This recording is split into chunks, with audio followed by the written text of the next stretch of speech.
Welcome everyone to Citizen Science Month, preparing for 1 million acts of science. It's March 5th. Citizen Science Month starts in April. So we thought this would be a timely webinar for you all, just to make sure if you were participating, you had all your ducks in a row and had everything that you needed to have a fun and successful April. I am Tara. I'm the Citizen and Community Science Library Network Director at SciStarter, and I'm joined by Emma, uh, all things at SciStarter. Yep. We are the Manager dynamic of duo public that you see outreach. a lot. What do you say? Manager of public outreach and programs, dipping my toes in everything. Yes. Awesome. And some And of you already the did this. webinar hosts of SciStarter. If you've been to a SciStarter webinar, you've seen us before. Yeah, so where are you zooming in from? No worries if you don't have a microphone or camera, not at all problem. The chat is a great place to talk. See folks from coast to coast here, so that's wonderful. Awesome.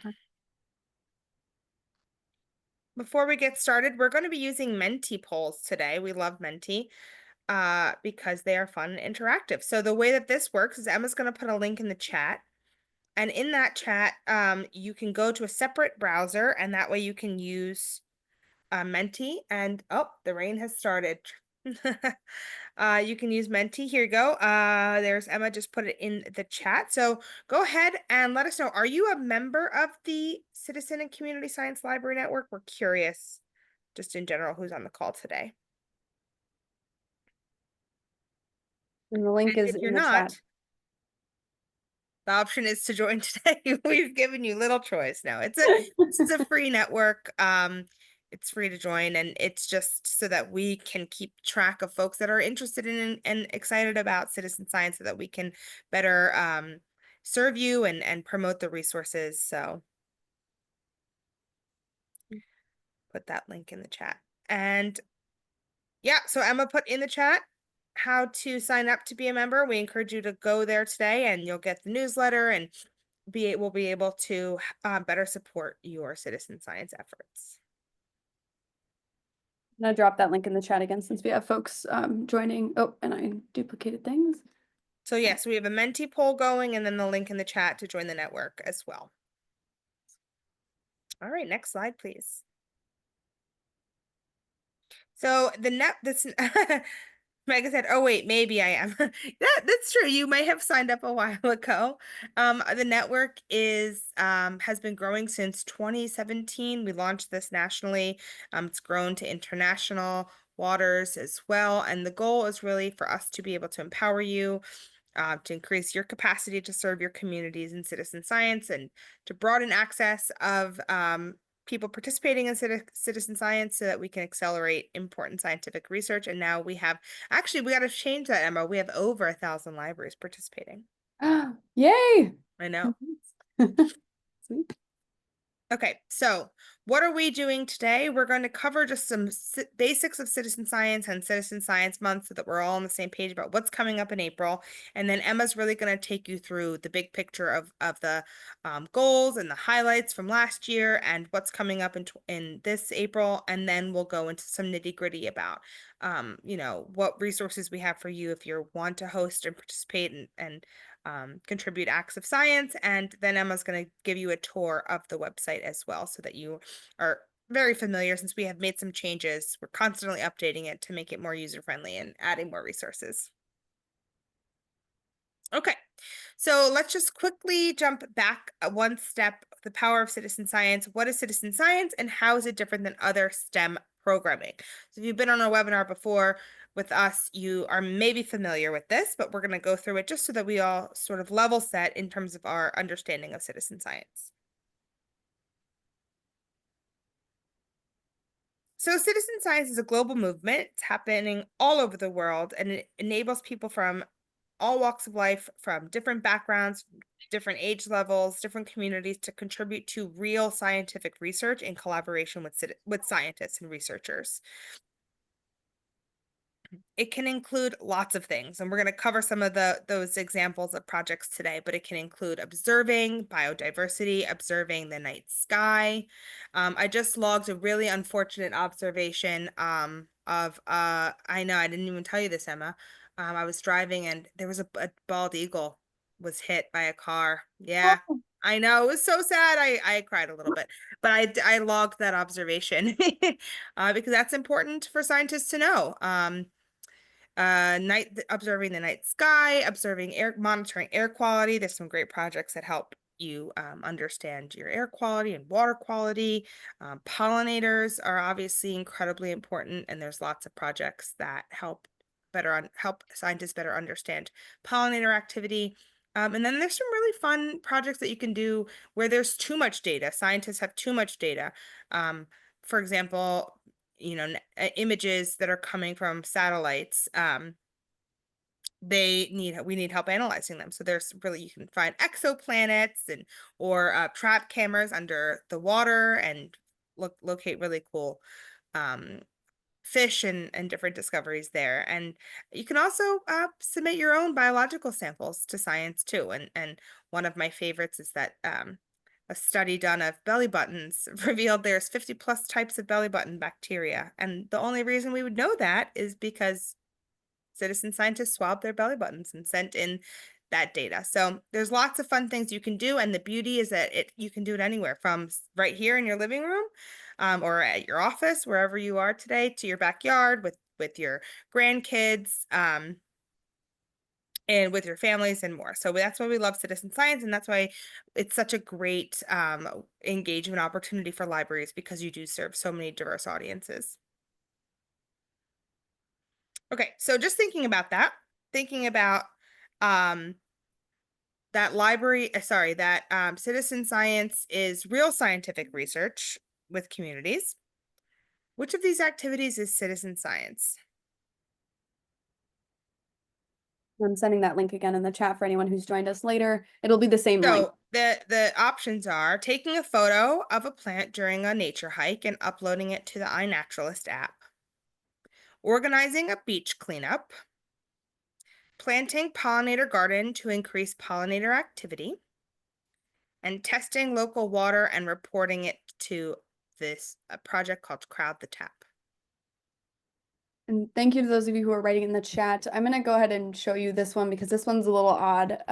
This is a pinpoint on the map, what you would like. So you can actually determine where you want your little button to be on this. So for example, if I wanted to say B is the answer, I would put my little dot there and hit submit, and then it will show up. So I see a bunch of you already starting to do that. Awesome job. Okay, good. Yeah, this is a new one. We haven't used this one before, so thank you for bearing with us. Move the dot wherever you'd like it. We'll give it a moment. Oh, it won't let you pick more than one. Yeah, I did not realize it's set up like that. Sorry, pick one, but there might be more than one answer, so pick whatever one you feel most confident about.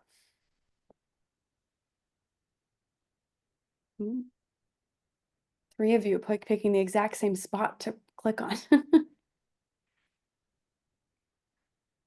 Right, there are a couple. Okay, so the answer is A, taking a photo and plant of a plant and submitted it during the your nature hike to iNaturalist, and D, testing local crowd water. The reason why are B and C not considered citizen science in our definition of citizen science? Not gathering data, no reporting. That's right. So, right, not reporting it back to research. Exactly. Not gathering data and you're not reporting it back. There are ways to make both of these projects citizen science projects. There's a lots of litter projects that help you classify different debris that you find and submit that back. And obviously pollinator activity, there's ways to plant a pollinator garden and then have projects where you're observing, whether it's through iNaturalist and adding pictures, or in the Great Sunflower Project where you're monitoring pollinator activity. So yeah, great job. Okay. citizen science, and many of you I know at your libraries and your organizations are you have lots of STEM programming happening all the time. And citizen science is a great way to enhance that. It's different than your traditional STEM programming because both the citizen scientists, people and scientists learn. So it's not just about youth learning or your audience is learning. It is really a collaboration where you're gathering data and with scientists. So beach cleanup, we had mentioned that. There's apps like My Coast or Marine Debris Tracker so that your volunteers are digitally reporting the types of trash that they find.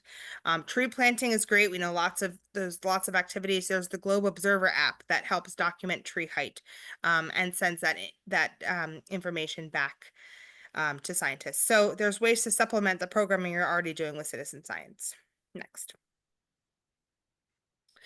Bird watching, gardening, stargazing, after school programs, again, just other ways to really enhance what you're already doing. And we're going to go through some of those examples in a little bit, but we can provide this resource so that you can see how you can customize the programs that you're already doing to include additional citizen science projects. Okay, Emma, you're up next. Awesome. So we're all here today because we're preparing for Citizen Science Month, which is in less than a month. And so I hope you all are excited and have some thoughts on what you want to accomplish. You might not have your whole plan, or maybe you have your whole plan. It just kind of depends. We're here to make sure that we're crossing our T's and dotting all our I's to make sure you are prepared. One note before I move forward, though, just in case you were worried about resources, after this event, we'll have the slide deck ready for you and the recording. So you will have those afterwards. So what is Citizen Science Month? It's a month-long celebration, of course, where we're partying it up citizen science style. It's our excuse to take an entire month to just do as much citizen science which is as humanly possible. This year and last year are unique in that we have a goal of making it to 1 million acts of science. And so our big logo that you might have seen already is the 1 million acts of science logo that's really trying to break a barrier between defining citizen science to the public. You don't need to know what citizen science is to know that you are doing an act of science. An act of science is an act of volunteering for science research, and that's fairly understandable without giving definitions here. And so what do we count within that act of science, and what do we mean by when you're reporting those acts of science? It really is a wide range, and we will accept reports on all kinds of things so that we can figure out if there are any. I can't even think of an example of your activities during the month of April that would not necessarily count unless you're just doing a volcano, baking soda volcano. That would not count. But anything you're doing to analyze online images and examples like a Zooniverse project, if you are attending citizen science events, those are all counting or count as acts of science. Taking pictures of biodiversity to send into different projects like iNaturalist and others like IMAP Invasives, etc. All those participation in individual projects, every action you do within those absolutely count. You can also host a citizen science project, which for most of you here, if you're in the library network, that is what you're looking at. And for our ambassadors, this is what you're looking at doing, is hosting and planning a citizen science themed event where you are for your community. And so those actions of actually hosting one, that counts as an act of science. And everyone who attends, all that attendance is counted as acts of science. And so at nearing the end of this presentation, I'll actually show you what it looks like to report your acts of science as a volunteer, as an individual, and also as a facilitator, which is the much more important one for you all as someone who's actually facilitating an event. So just as a reminder of what we accomplished last year to show you what is possible and what we want to emulate, we were able to get to 1 million acts of science by April 24th. We are really hoping to do that again because we'd love to be able to pass the baton on to the City Nature Challenge right afterwards on the 25th. We really hope that we can get all of us as a community together and get it all done within the first couple weeks of April. That would be amazing. We also know that folks are doing more than one project. And so if you want to offer more than one project as a part of your program, if you want to do multiple programs or informal programs where you're talking about these activities outside of an event, we know that people are interested in doing more than one. And so please do. We are heavy on the social media and will again be very heavy on the social media this year. We reached 23 million followers last year. We want to do that again. That would be amazing.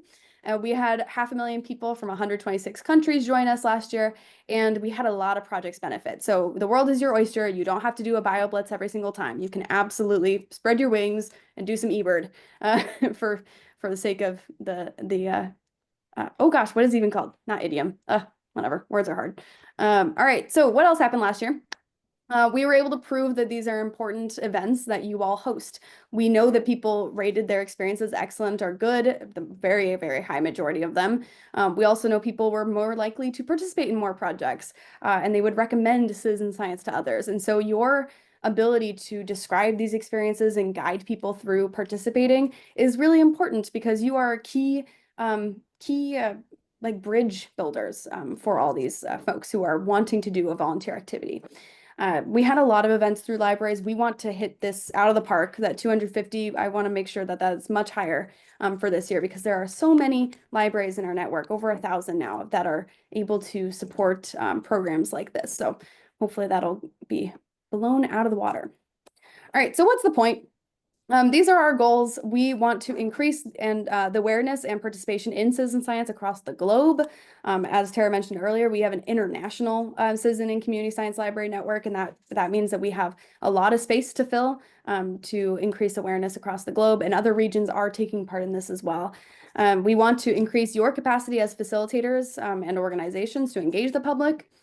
And lastly, we want to be able to amplify the outcomes. A lot of times when we talk about citizen science, it's hard to describe what the outcomes are, what the results of the project are. And we want to make sure that comes to the forefront this time and that you're asking the questions of project leaders, that you're asking the questions of your volunteers. What did you find out as a part of this activity? And just to prove a point there, just to give you an idea of what project leaders are saying about what the impact is, Ray Terracina is the project manager for the Chesapeake Water Watch out here on the East Coast. And she, in response to this question of like, how does citizen science help you? They use citizen science to collect the bulk of their data for this project. It would not exist without the citizen scientists. With that data, they've been able to create more accessible water monitoring tools, so they're able to make it even easier to do water monitoring. And they're in the process of using remote sensing satellite technology to improve on all the data they're receiving. So there are ways in which this is immediately telling us, ways in which project leaders can immediately tell us what the impact is, and we'll keep communicating those things to you as well.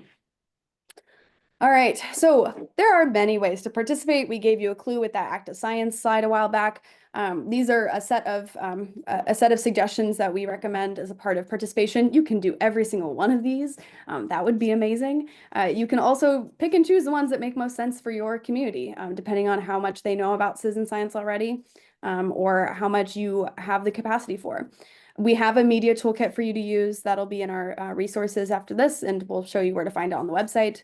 If you want to use our resources to post on social media and get your community excited, we totally support that and recommend it.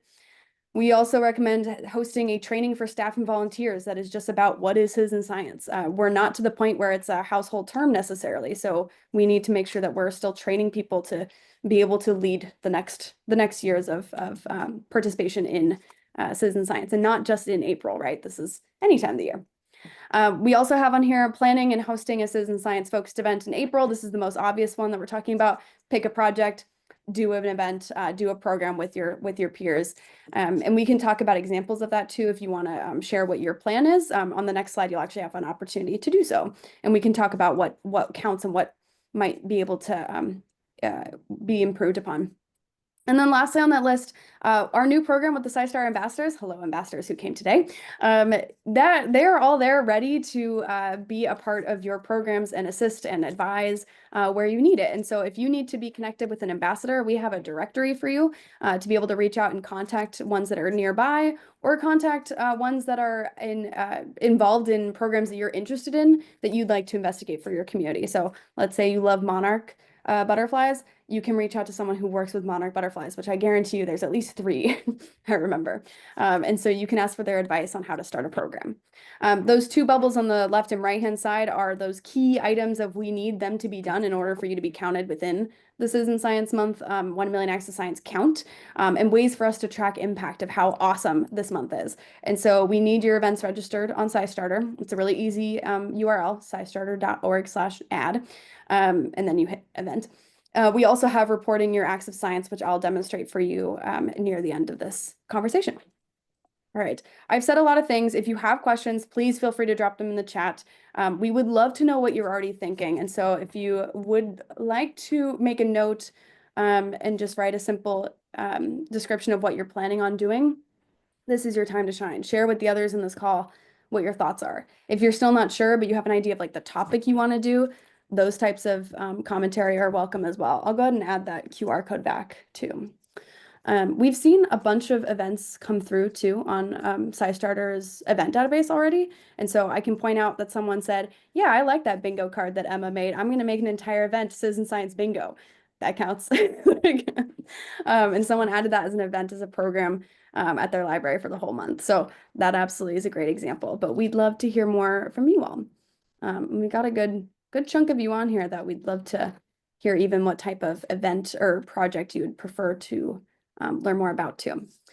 All right, so we're getting some answers in. I'm rambling enough so you have time to type. Don't have to fully listen to me. We've got STEAM Saturday events to host citizen science events. Awesome. That's a great idea. If you have thoughts on like what exact projects you want to do, feel free to drop those in there too. Citizen Science Fair, Intro to CS and Projects, Seek Out Nature, Intro to Seek and I Natural is awesome. I'm glad you're including Seek there. I'm assuming you're working with younger folks too. Children's Garden Club activity, maybe Great Sunflower Project would be great there. We're doing a passive program a week, including sourdough testing kit. Nice. I love that sourdough testing kit. Yeah, Tara? Oh no, somebody just mentioned that the QR code was blocking some of the answers, but you got rid of it. Yeah. Hopefully no one needs the QR code. The link is easier anyway. We're doing an iNaturalist BioBlitz. Awesome. Citizen Science Club. Totally. Yeah. For anyone who has a Citizen Science Club, I would highly recommend using the list feature on SciStarter too, because you could just collect a bunch of projects that you think are really cool and really easy for a group to do. And so you can send those along to your club members as here's a bunch of options to get you started and get them doing those projects. Citizen Science for 3 science events I host for kids. Awesome. Kicked off Citizen Science project or program and offering the cloud observation. Yeah. The cloud observation that's demonstrate Live Learn X. I don't remember demonstrating it, but I'm glad that you got that out of that. I'm curious about the folks that said gardening activity. There's another one above as well. Where did it say? Can you go to the very top? Gardening club activity. What citizen science project specifically are you thinking about featuring in the gardening club, in the gardening activity? Good question. You can write it in the chat too. Yeah, So write it in one the that chat. comes to mind for us is always the Great Sunflower Project. Great Sunflower Project for sure. I'm also thinking about Alaska Bumblebee. Caterpillar Count. Caterpillars count. Takes a little bit of setup, but it's very worthwhile. And it's exactly what they do in the literal field for Coco caterpillars. Roz, yes. I like that one too, darling. Coco Roz is what does it stand for, Emma? Community and Community. collaborative rain, hail, snow network. Yes. All those words in a mix. That makes sense. If you go to their project page, it's listed. Overview and chloride monitoring watch with salt watch. Oh, awesome. Okay, whoever's doing the salt watch one, that's awesome. That's one of our featured programs for the month. That's a great one. Love them. And then a lot of Globe Observer ones, which is good. Globe Observer is a really nice one to get people started.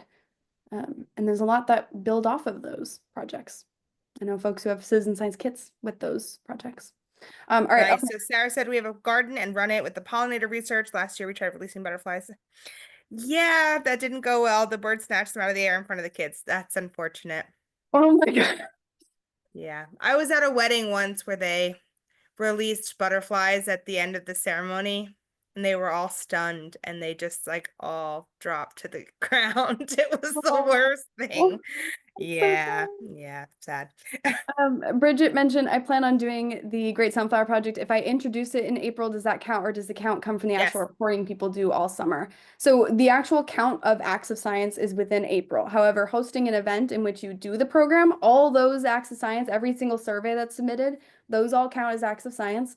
your event counts as an act of science as a host, and all the attendees can be recorded as a part of the acts of science for the event. So I'll show you what those reporting tools look like as well. But it is distinctly in April. The count for 1 million acts of science is within April.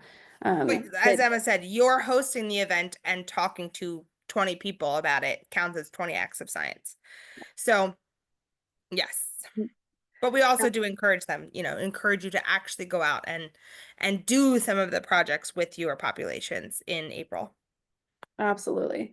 I'm going to drop another link in the chat. That's to our calendar that is currently on our website. I'll send you the one that's the print link, so it's the clean one. Um, nice and pretty. The link I sent in the chat sends you to this calendar that's a little bit more updated. I think there's like one change on here. And we would love to know if there's things that stick out to you as things you would like to participate in. Or things that just sound interesting to you. So if you have any thoughts on exciting opportunities within this calendar, I can tell you what I'm particularly excited for as well. I know I'm gonna go into the updated one and see what. Yeah.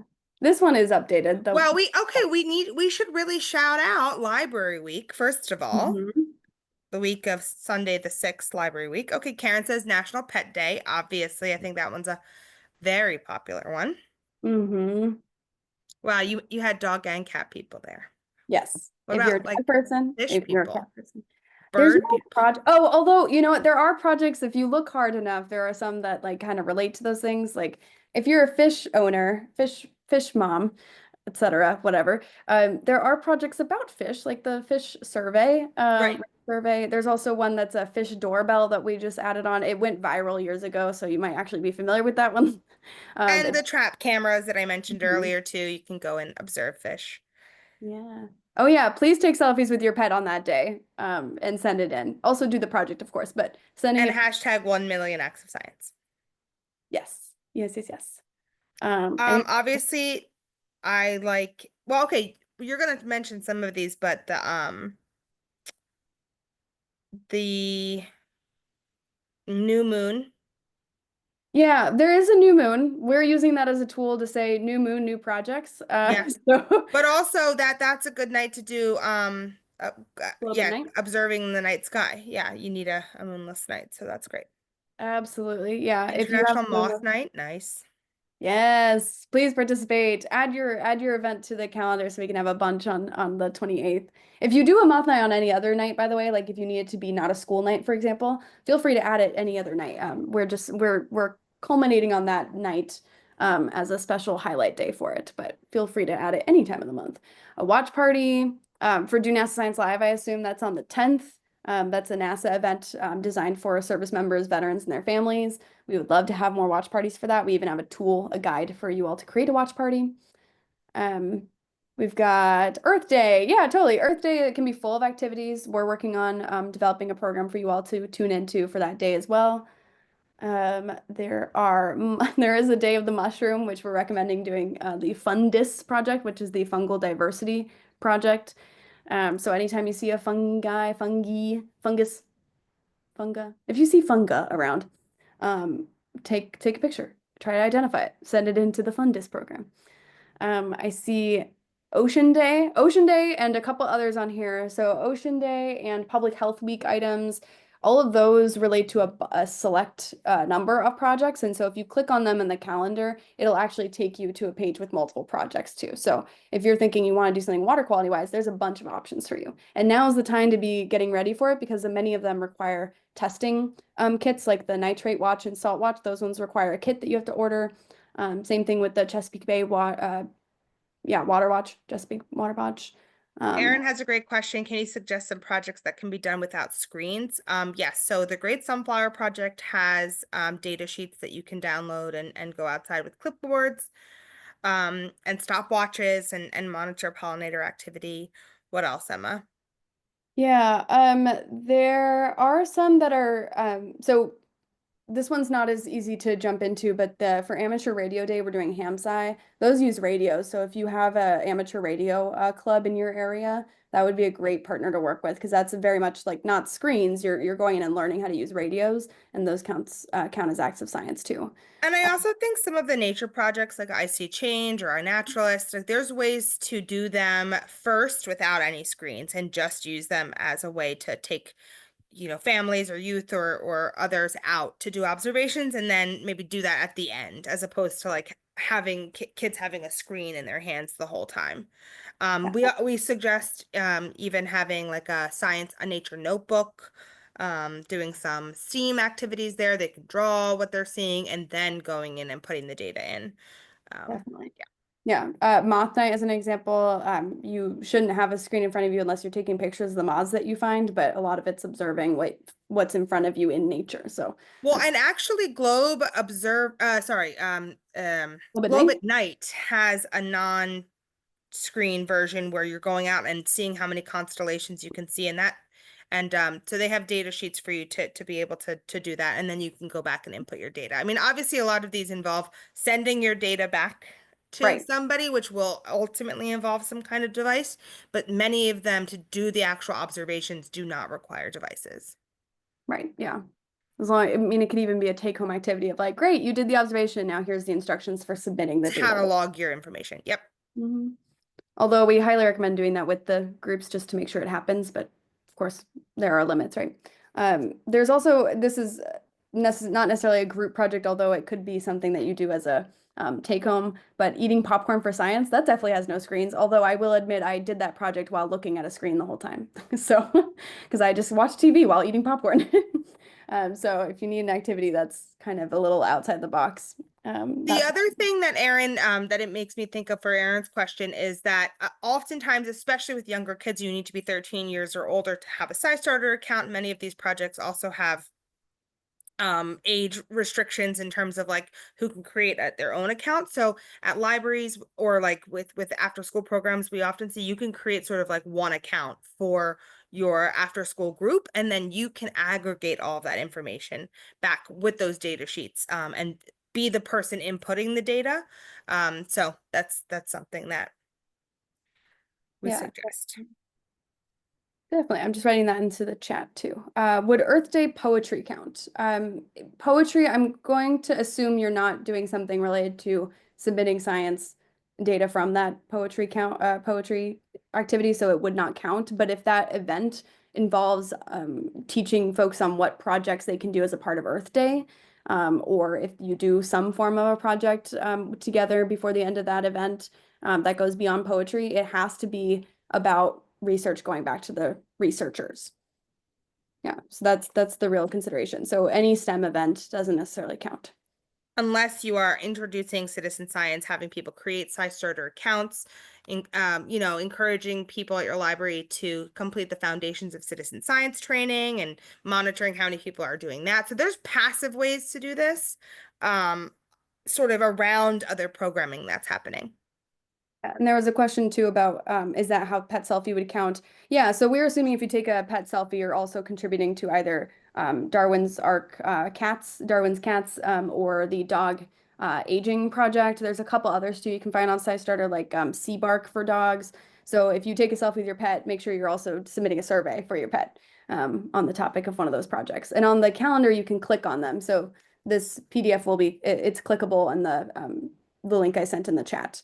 So you can select which project you'd like to do. Maybe we need like a pin, Emma, or something. It's making me think of, our perpetual question is, have I shared this thing that I've done with somebody else, with a scientist? Is it shared somewhere, or is it just something that I've collected, an observation or something? Have Yeah. I shared it with somebody, with an It's app, with a it's like at the end of every lesson plan, it's exactly. has it been shared? Has Check. it been shared? Yeah. Exactly. Okay, let's move forward just so we can make sure we have enough time. If you have any other questions about that or any other ideas about the calendar or anything that relates, feel free to keep putting it in the chat. We will be watching. For preparing for actual Citizen Science Month, I'm going to pass it to Yeah. Tara to go through these things. Yeah, absolutely. So The first thing that we wanted to highlight is our new program, SciStarter Ambassador, which we have many ambassadors on the call today. If you're an ambassador, can you put up a little emoji, a reaction, or a thumbs up, or some kind of Zoom reaction? Hey. I just did one. Oh, I'm nice. not technically an ambassador, but I wanted to show. Okay, we got some ambassadors on the call. So our SciStarter ambassadors are, if you go to the next slide, Emma, Sorry. a program in which they've taken free trainings, the Foundations of Citizen Science tutorial and the SciStarter Ambassador tutorial, and which equips people to be able to talk about citizen science, connect libraries to resources, facilitate citizen science projects in the community. And so we have sort of two tiers of SciStarter Ambassador. There's folks who are certified and there's non-certified folks. But all folks are equipped to champion, promote the value of citizen science, talk about what it is, talk about different projects, share about SciStarter and the resources that we have, help people create SciStarter accounts, help people complete the trainings, and then facilitate programming in your community. So they're equipped to facilitate the foundations of citizen science, workshop publicly with folks, and they know lots about different projects depending on their interest. So we have, like I said, a certified group and a non-certified group. Anyone can complete the SciStarter Ambassador training, and we encourage you all to do so because it does help to equip you to be able to champion, connect, and facilitate. But the certified group are the folks that raise their hand. And this group, next slide, please, is featured on our public directory of SciStarter ambassadors. These folks are like library staff, they are homeschool teachers, naturalists, professors, cyber professionals, Girl Scout troops leaders, informal educators. They come from all over. We have lots of states joining. There's now over 100 certified ambassadors on our public database, and you can reach out to them.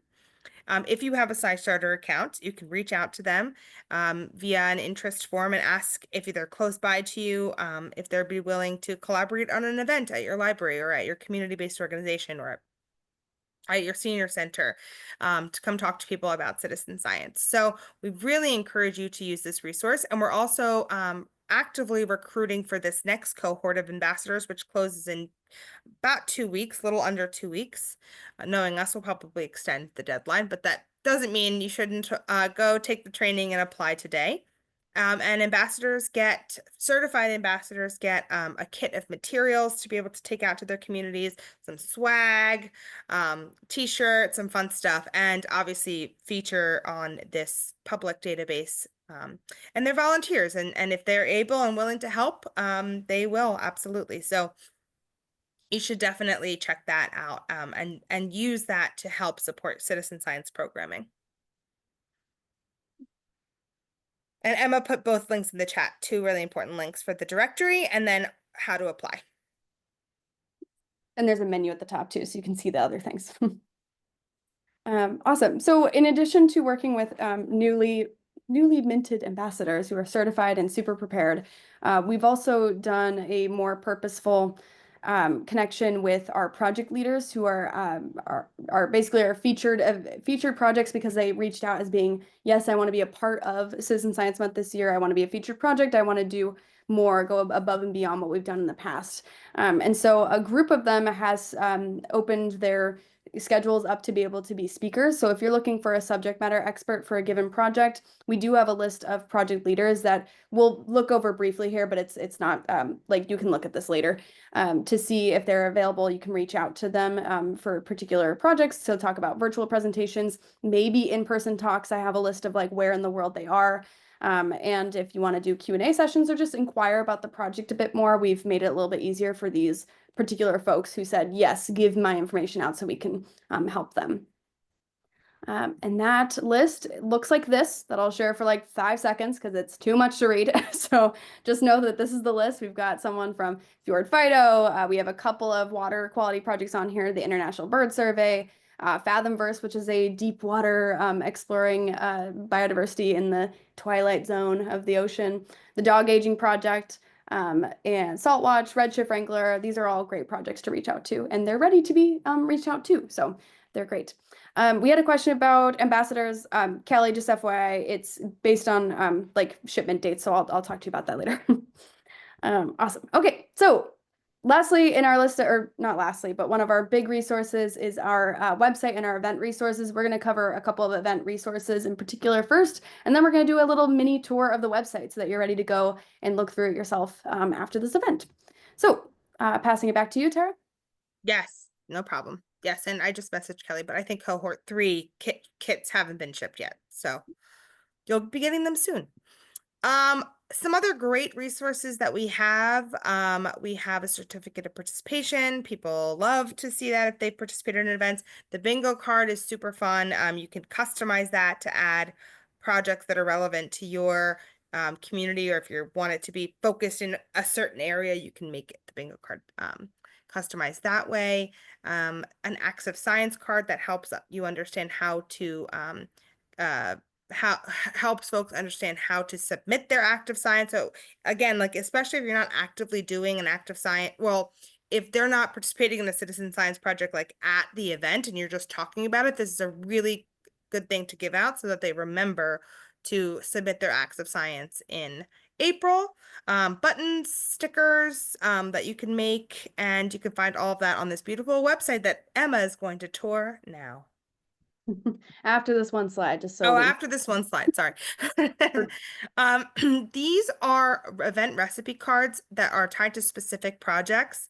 And Emma and I started creating these a couple of years ago, and now project scientists are creating them as well. So there's two projects here, Bat Count and Fathomverse, that have just, these are quick 2-page recipe cards that help you understand, like if you wanted to do an event that is focused on back counts, what ages is it appropriate for, what are some of the background, how do you prepare for the event, and then what are sort of the stages of the event, how do you set the stage, how do you get people interested in it, how can you help them submit the data. So if you're interested in these two projects, one is underwater trap cameras and the other one is bat count, please check those resources out. And there's lots of other event recipe cards. There's ones for pollinator events, um after school, sorry, not after school, pollinator events, stall catchers. globe at night, stall catchers, yeah.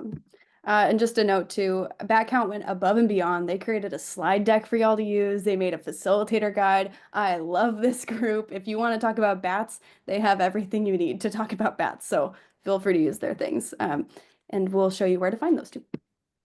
Okay, and we'll do that now. So before I switch to the next screen too, we're going to be looking at the Citizen Science Month web pages so you can learn how to navigate them well. We have this lovely diagram created for this year to make it very simple to understand how to participate. While I'm sharing the other screen, I'm going to go ahead and just keep this open on my slide deck. So if you do have questions, you can send them in the chat, but this also makes it easier for us since we don't have a Q&A. So as you're thinking about questions in the next couple of minutes, while we look at those, I'll keep the QR code up too, but we're gonna just shift my screen over here so we can look at the website. Okay, so we have a website that I'm sure you all are relatively familiar with, or at least have gone to at least once. The Citizen Science Month web pages themselves are designed to get you prepared to participate. So I'll go ahead and hit this button since I'm on a big screen. The homepage has basic information about how to get places. So we have the basic understanding of what it means to participate. You're participating in a project, you're reporting your acts, and you're sharing on social media if you choose to, using our 1 million acts of science hashtag. We'll also be sharing those on our website. So if you do use the hashtag, you have a chance of being featured on this page itself. So that'll be really fun starting on April 1st. You also have a bunch of different places to reach here that give you like a getting started, preparing for Cit Sci Month. It'll also alter to participating in Citizen Science Month information once we hit April. So the calendar is listed there. You can also find it in a different spot I'll show you. You can make an account. You can learn more about the program. You can get the information on how to promote and host your event. And then the basics under there. For participate, this is a really, really and just a reminder to mute yourself if you're unmuted, by the by. I didn't think it would be possible.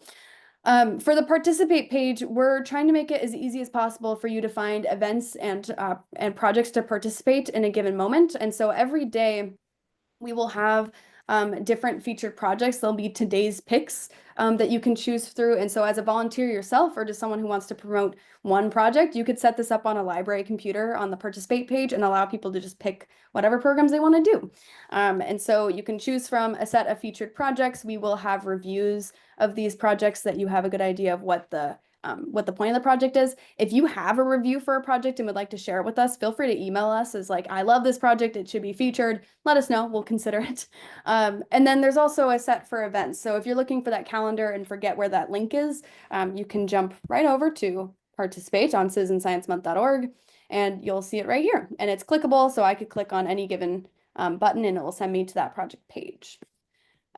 Beneath that, we also have a set of events that are from our database of events. And so as events are added to the SciStarter database, they'll be included here. And as soon as we hit April, as you're already seeing, there are many, many, many that'll start showing up. A lot of them coming from SciStarter, a lot of them coming from you all.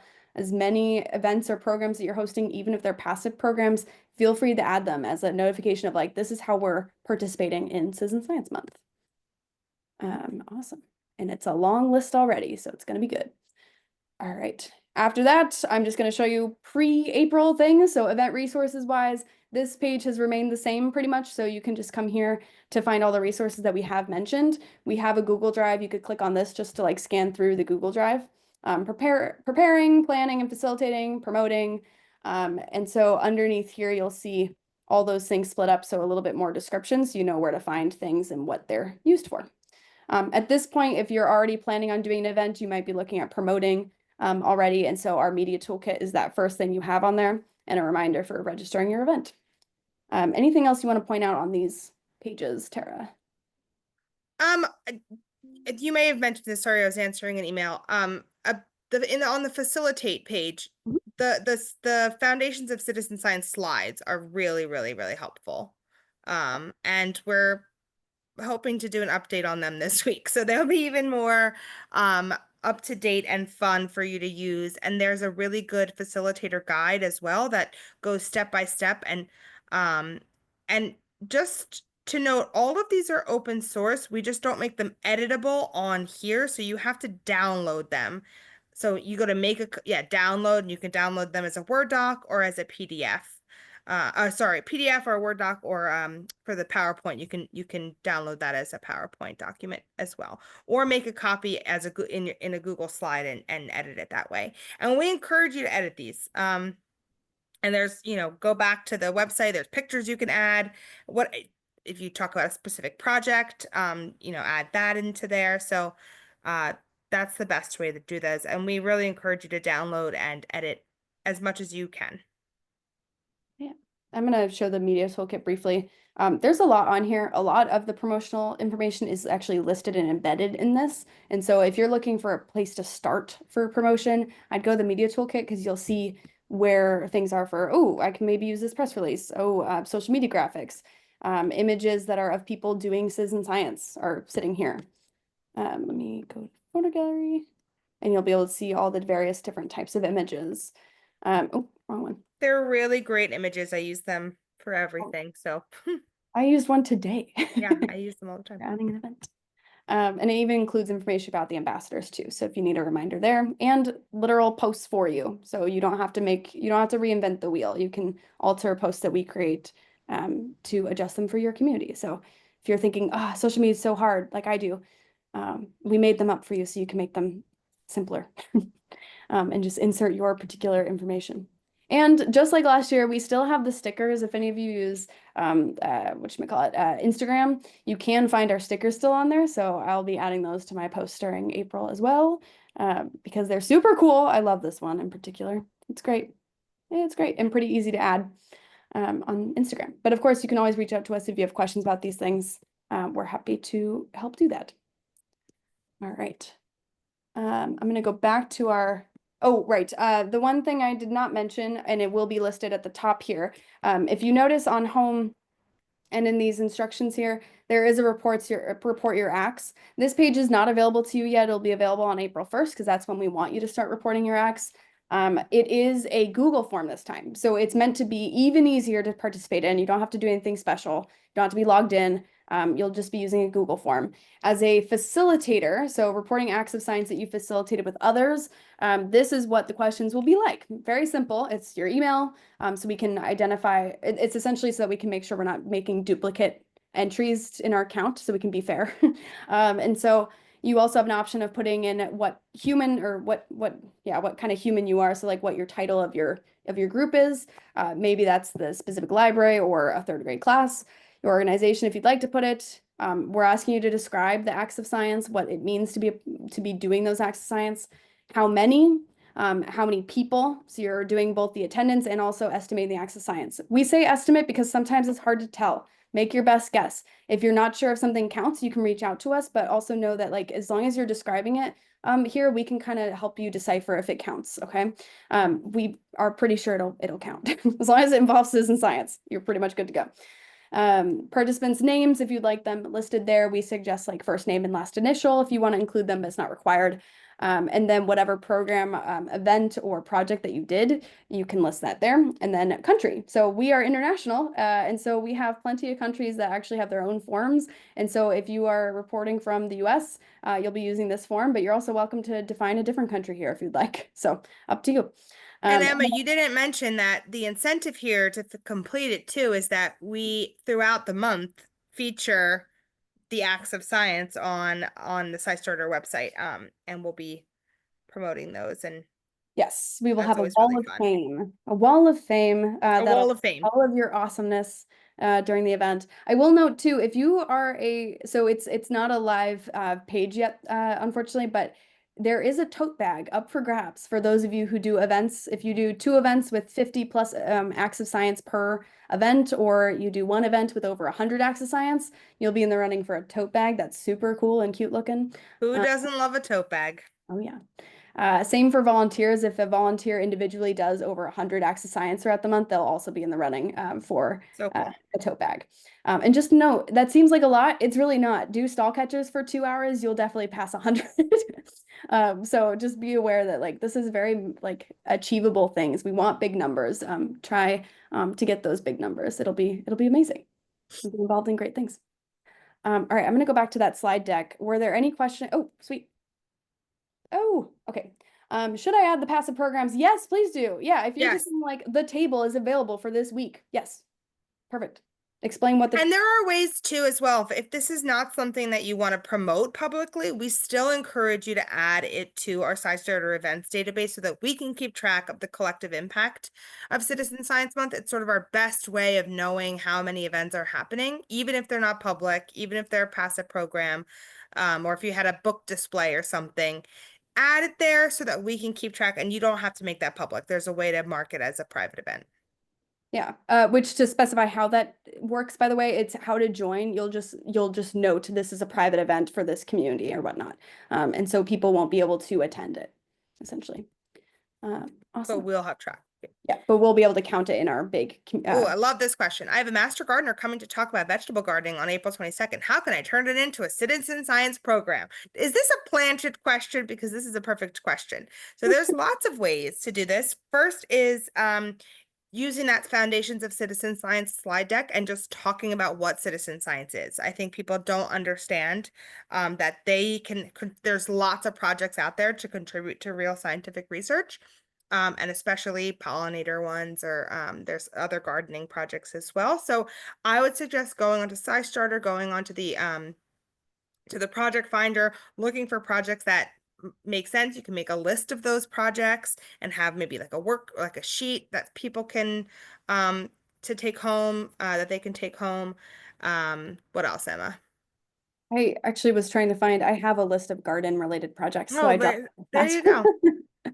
Yeah, if the master gardener is coming and has their own presentation, just be aware, like just working with them to collaborate and pick a project together would be useful because I bet they would be able to tie in information in their presentation to your group about like how to submit or how to collect the data that a project might be asking for. So, for example, ask a bumblebee. The master gardener can explain what a bumblebee is versus other bees and how to differentiate. And so there are ways to kind of correspond presentations, but just making them aware that to save time for that is a big part of it. And Also, making if them you walk away with something. So either a data sheet to be able to participate in it or instructions on how to do it later. yeah, data sheet is great. If you also can you Emma, can you go to build a kit citizen SciStarter Yes. build a kit? So if you don't have a citizen science kit at your library, many libraries do. So these are kits that help turn citizen science projects into more accessible. Um, projects for the community because you will all provide specialized tools. So there's 6 citizen science kit building guides that we have. We don't make the kits or sell the kits, but we have put together a guide to help you build a DIY kit at your library. So everything that you need from like all the instructions of what we suggest in there. Also, please include things that make sense for you. But for the Great Sunflower Project for pollinators, it would be good to even showcase if you have this kit, talk about this kit and how they might be able to check it out and participate in the project. So Oh, awesome, Megan. Congrats on the new 4 Corey kits. says, will you be putting together any future kit guides? I want to. I definitely want to because I think we see how like the consistent feedback that we've gotten from these guides are that they're super helpful in helping people do DIY kits for the library. So I think we definitely want to put some energy into some more of those kits. But keep in mind too, there are libraries across the network who have made their own based on what was interesting to them. My favorite example is the Prescott Public Library or Prescott Valley Public Library. They've made a squirrels kit so you can participate in Project Squirrel, and they added like squirrel track markers so you can tell what tracks in the snow or whatever might be from squirrels. They made one for globe clouds, and I think they have one for a monarch, Western monarch watch as well. So you can build your own based on our designs as like a template for you too. So if you have the time and energy and the capacity, we highly recommend doing that. And if you tell us about them too, that'd be great. We would love to know more about them because you all are very, very creative. Yay, Mary said we just bought all the things. I just need to go through everything, but I'm hoping to have them available for April. Woohoo! They check out a ton for us. Awesome, Corey. Audubon of Kansas is getting built. Birding kits, nice. Birding kits, you can include things that are for promoting participation in Merlin ID as an app to help you learn how to be a bird watcher, and then eventually eBird for actually contributing to bird science and tracking populations and migration. Could SciStarter share some of those somehow? I Those think the being, kits maybe that other people made. Yes, if oh yeah, we can share them on the Facebook group. And we're redoing the library website. I'll think about a place too. Maybe on that kit page that's like yeah, examples of other kits. That'd be a great thing to add. Absolutely. definitely, yeah. And I know we have pictures of like what libraries have done in the past for like different displays and such. We could probably create a spot for that as well. Yeah, these are great questions. I'm gonna go ahead Yes. and switch back to my other screen just to see if we did have any other questions, but it looks like we might be okay. Oh, this is an ugly one to stop on though. If you do have more questions since we're closing up on the hour, like feel free to send us an email too. Let me go back to it. Present. You can send us an email anytime. Tara and I respond to those constantly. So it's library network at SciStarter. Work at scistarter.org. And you can email info@scistar.org as well. I receive those along with a bunch of our team members for any questions. We do have recommended next steps. Of course, you are in charge of your destiny and whatever you need to do next is what you do next. But here's what we recommend. If you want to reach out to Ambassador, now's the time to reach out to someone. They all have different bios. So you can discover what they're interested in too. Registering your event is key. We need to make sure we can measure that collective impact by the end of the month. So please, please, please, even the passive programs, as I mentioned, include those. Promoting your event using hashtag Women in Access Science. We'll have a wall of fame and a list of, or a picture wall as well of all the people posting on social media about this. It is a truly global program. We had folks in Thailand shouting about Women in Access Science last year. So we really want to make it a big, big family to be a part of. And then again, lastly, make sure you report your acts of science. Once that button is available, you'll be ready to hit the button of report, share the amount of attendance you had, share the people, the activities that people did and how many estimated acts of science. That's all super duper important. And we thank you for being a part of this. It's going to be an amazing month. Yay.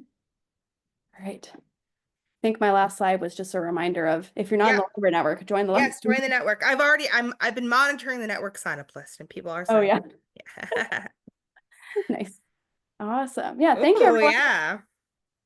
We're at the hour, so if you need to hop off, go for it. We'll be closing the call in a couple minutes here, but I'll stick around to answer any additional questions if you have them. But we can probably stop the recording at this point too. Yeah, let me do that. Sweet. Thank you all.